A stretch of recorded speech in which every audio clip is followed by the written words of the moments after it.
মোহাম্মদ সালাহউদ্দিন বলেছেন বাংলাদেশ দল একটা অলরাউন্ডারের অভাব বোধ করছে। এই যে এতদিন প্রশ্ন করা হলো যে আপনারা সাকিব আল হাসানকে মিস করছেন কিনা, সবাই বলছিল এই প্রশ্নটা অবান্তর, সবাই বলছিল তাকে নিয়ে ভাবনার কিছু নাই। কিন্তু 2 ম্যাচ পরে বাংলাদেশ দলের সিনিয়র অ্যাসিস্ট্যান্ট কোচ ঠিকই বললেন তারা একজন অলরাউন্ডারের অভাব অনুভব করছেন। সেই অলরাউন্ডারটা আসলে কে? সেই অলরাউন্ডারটা হয়তো বা সাকিব আল হাসানই, কারণ সাকিব আল হাসান ছাড়া কারো অভাব আসলে বোধ করার কথাও না। মোহাম্মদ সালাহউদ্দিন আজকে অনেক কথা বলেছেন, তবে আমার কাছে পিন পয়েন্ট মনে হয়েছে এই কথাটাই যে বাংলাদেশ দল একজন অলরাউন্ডার অভাব বোধ করেছে। আদতে সত্যি বলতে বাংলাদেশ দল সাকিব আল হাসানের অভাব বোধ করেছে। অনেক গুরুত্বপূর্ণ টপিক নিয়ে কথা হয়েছে, তার মধ্যে কয়েকটা টপিক আমি আপনাদের বলছি। একটা জায়গায় প্রশ্ন করা হয়েছিল যে আপনারা কি যথেষ্ট পরিমাণ প্রস্তুতি নিয়ে এসেছেন, বা কেন এমন হচ্ছে, বাংলাদেশ কেন জিততে পারলো না? তখন মোহাম্মদ সালাহউদ্দিন বলেছেন তিনি কোনো অজুহাত দিতে চান না, তবে একটা কথা সত্য, অন্য দলগুলো যেভাবে 50 ওভারের ম্যাচ খেলে প্রস্তুতি নিয়েছে বাংলাদেশ দল সেটা নেয়নি।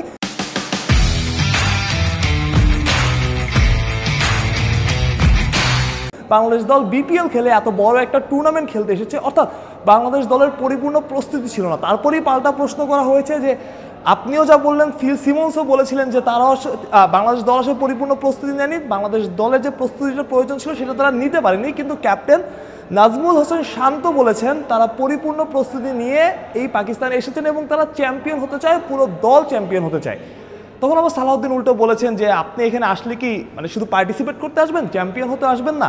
কিন্তু তার কথা এটা পরিষ্কার যে বাংলাদেশ দলের প্রস্তুতি যথেষ্ট ছিল না, অর্থাৎ চ্যাম্পিয়ন্স ট্রফিতে হুট করে কোনো আসন না। এখন আমার প্রশ্ন যে একটা হুট করে না হওয়া আসরে কিভাবে পরিপূর্ণ প্রস্তুতির একটা পরিকল্পনা থাকে না বা নেওয়া হয় না, এই প্রশ্নের উত্তর আর দেবে কে? অজুহাত থাকে না, তবুও অজুহাত আসলে চলে আসে। এবং আরেকটা গুরুত্বপূর্ণ পয়েন্ট, মাহমুদুল্লাহ রিয়াদ এবং মুশফিকুর রহিমের অবসরের যে গুঞ্জন শোনা যাচ্ছে, সালাহউদ্দিন সেটা উড়িয়ে দিয়েছেন এবং তিনি বলেছেন এই খবরগুলো আসলে আপনারাই শোনেন এবং এগুলো আপনারাই চাইলে লিখে দিতে পারেন, আমাদের কাছে এরকম কোনো তথ্য নাই, আমাদের কাছে আসলে এরকম কোনো গুঞ্জন নাই। শেষ ম্যাচটা আসলে কেমন হবে, শেষ ম্যাচটা আসলে কতটা গুরুত্বপূর্ণ, মোহাম্মদ সালাহউদ্দিন বলেছেন এই ম্যাচ থেকে আসলে ক্রিকেটাররা চাইলে টনিক নিতে পারে, ক্রিকেটাররা চাইলে আত্মবিশ্বাস জোগাড় করতে পারে, যেমন অতীতে হয়ে আসছে। প্রথম 1-2 ম্যাচ পরে আমরা বাদ পড়ে গেছি, শেষ ম্যাচটা হয়ে গেছে অনেকটা নিয়ম রক্ষার ম্যাচ। কেন জিততে পারলাম না, কেন কি কারণে জিততে পারলাম না, এমন অনেক প্রশ্ন হয়েছে। কেন বাংলাদেশ আসলে পারে না, এরকম অনেক প্রশ্নই মোহাম্মদ সালাহউদ্দিনকে করা হয়েছে।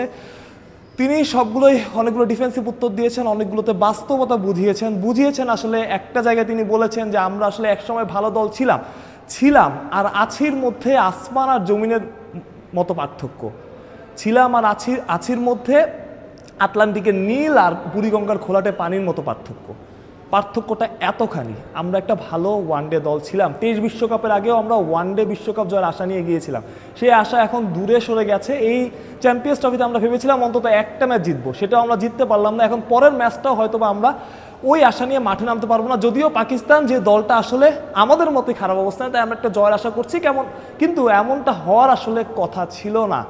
আবার নতুন একটা টুর্নামেন্ট হয়তো সামনে আসবে, আমরা এইসব কথাবার্তা বলবো, 7 নম্বরে কে খেলবে, 6 নম্বরে কে খেলবে, ক্যাপ্টেন কে হবে, কোচ কে হবে, এগুলো নিয়ে আলোচনা করব। কিন্তু কাজের কাজ আসলে আমার মনে হয় না কিছু হবে যতদিন পর্যন্ত ম্যানেজমেন্ট ঠিক না হবে, যতদিন পর্যন্ত বাংলাদেশ টিমটা ঠিক না হবে ঠিক মতো।